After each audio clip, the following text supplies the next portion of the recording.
If you're looking for a way to declutter your inbox but still want to keep important emails at your fingertips, then Gmail's archive feature could be just what you need. I'm going to show you everything you need to know about archiving emails to help you and your inbox stay organized. So let's crack on. Firstly, just what does it mean by archived emails?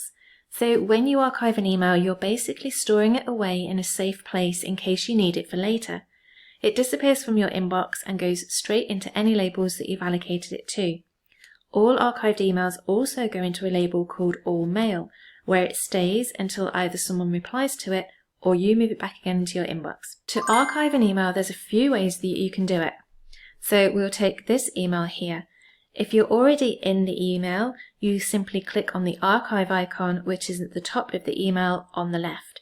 If you hover over any of the icons, the tooltip will tell you what they do. If you're viewing your inbox and you have hover actions enabled, then you can simply hover over the email, and over on the right hand side, the archive icon will appear here. Another way is to right click on the email and select archive. And finally, if you want to archive more than one email, then select the emails by clicking on the checkbox to the left of the emails you want to archive, and then click on the archive button at the top of the page here. So once archived, you can find all of these emails in the label called All Mail.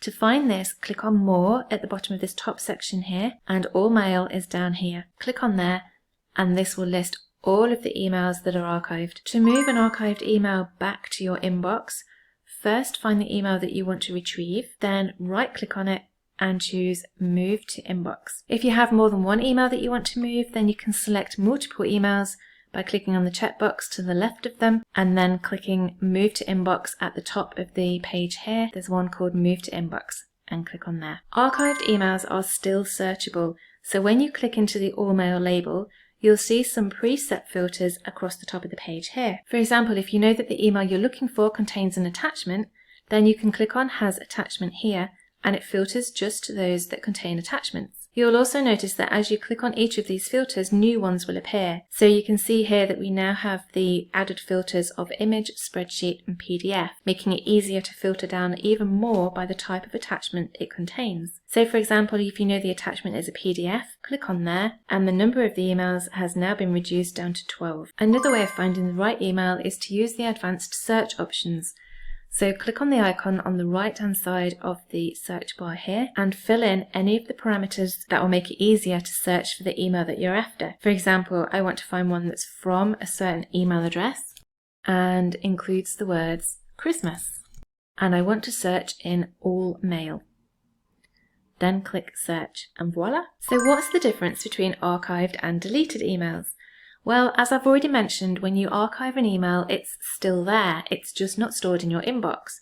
So archived emails are still using storage space and they can still be found when you use the search function. On the other hand, when you delete an email, it goes into your trash or bin label and stays there for 30 days, after which it's permanently removed. So deleted emails don't take up any of your storage space, but before you delete it, you need to be doubly sure that you won't need the email again in the future, because if you're using the free version of Gmail, then you won't be able to get it back once it's left your trash or bin label. So archiving emails is just one way of managing your inbox. For more tips on getting the most out of using Gmail in your small business, check out my playlist here for a ton of tutorials all using the free account. Thanks so much for watching, and I'll see you in the next video. Bye for now.